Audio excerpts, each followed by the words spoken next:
Hey guys, so today I'm going to be fixing my partner's jumper. I apologise if the sound isn't as good as usual. I don't have a mic, my mic's broken. I will get new mics as soon as I can. Today I'm going to be doing the darning method on the elbow of my partner's jumper. So the elbow hole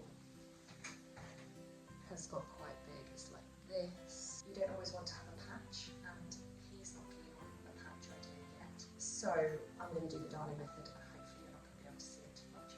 So I'm going to start with what you need. So you want to get some sort of yarn that's a similar thickness to the jumper and a similar colour. You could do a different colour if you want that sort of look. This is a bit lighter than the jumper, but it's the best I could do. Just going to our local place and see what they had.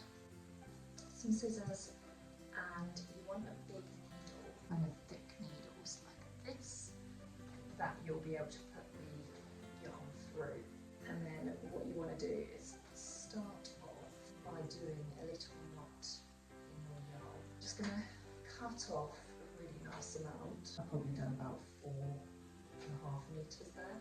Then I'm going to thread my needle. Okay, what I'm going to do is I'm going to go from the inside, and I'm just going to start quite a good amount away. So this is the hole, so I'm probably going to start like here, like a really good amount away from the actual issue area.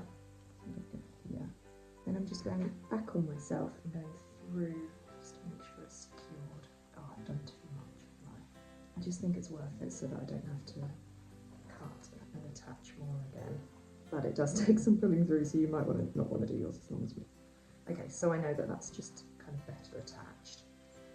Then what I'm going to do is I'm going to do one more, and then I'm just going to start going in and out of the jumper. And what I want to do is I want to go under, over, and I'm going to go over the top there, and under, over, under, over, under, just weaving my way through, as you can hopefully see there. And basically I'm going to do this all the way down and go up, down, up, down, up, down. And then I'm going to do the same going across. Okay, nice. And you can see that, yes, you might notice if you were really close up and if you knew it was there, but it's unlikely that it's going to be too recognisable.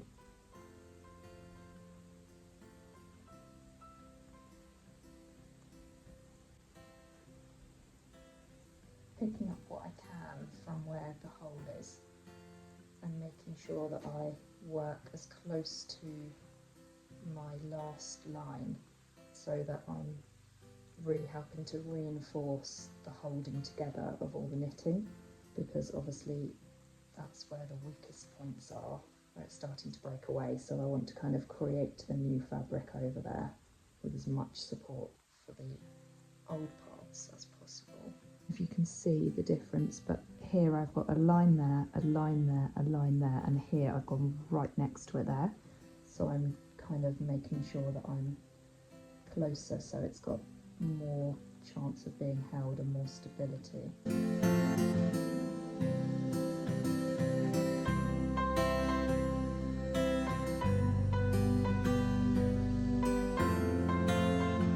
Okay, now I've got to this point, and you can see I've worked all the way down, but you can see this is still very flimsy because that's where the hole is. There's nothing for that to be held by.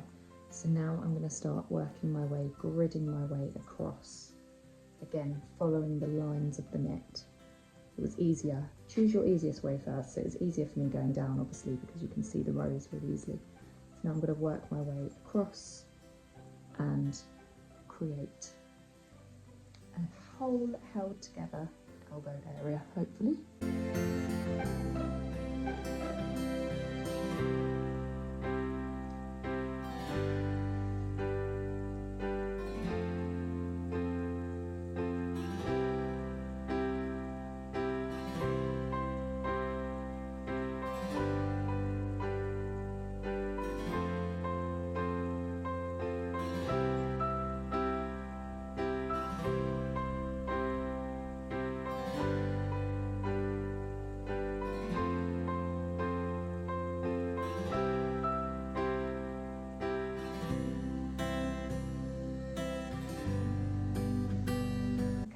I've now gone back the other way.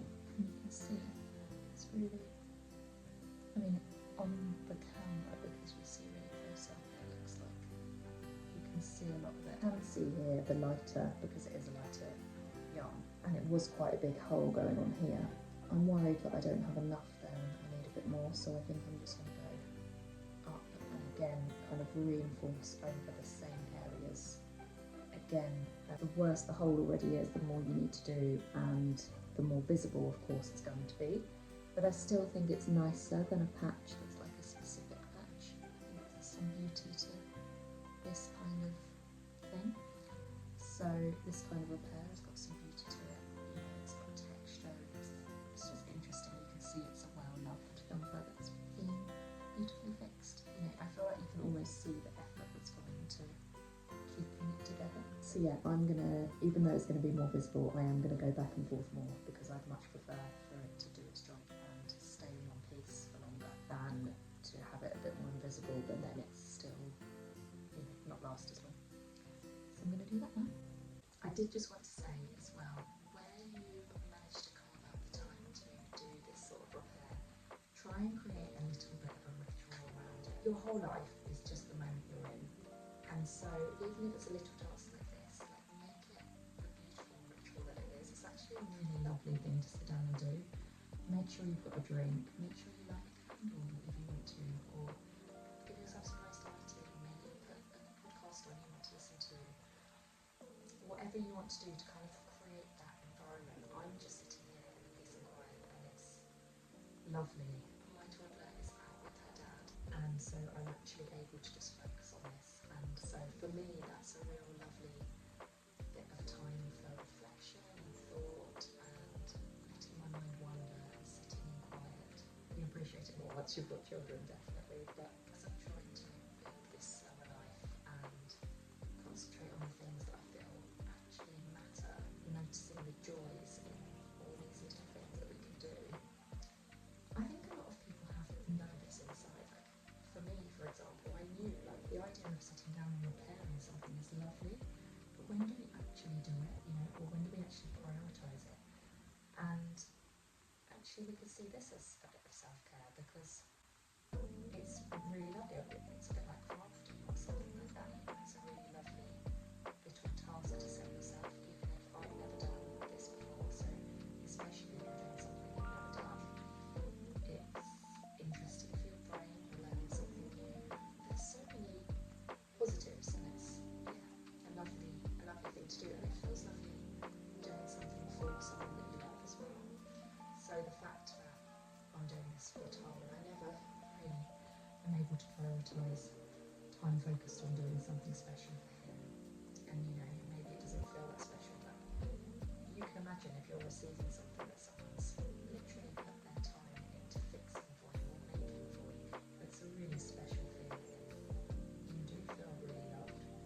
So I think maybe, you know, it's easy to underestimate how special that life is and how far it goes as well, because every time Tom wears this now, he feels the bit where the repair is, or he notices it, or he just goes to put it on, he'll probably get that lovely little feeling knowing, you know, that he's able to still wear it because it was fixed by me. And I think we underestimate the power of what we weave into people's clothes when we're fixing something for them.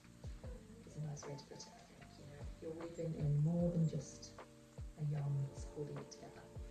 You are weaving in your love, you're weaving in your time, you're weaving in your care and your dedication to them. I could go on, but make it poetry. It's beautiful. It's a beautiful thing to do for someone, I think. I know if a friend made me something or saw something of mine and said, oh, I'd like to sort that out for you, I would feel so loved every time I went to put it on, knowing that, yeah, the only reason it's there and I'm wearing it is because someone took time out of their own life. In our lives, all our lives are made up of is our time. So the places we decide to put it says a lot, and it's very easy to accidentally put your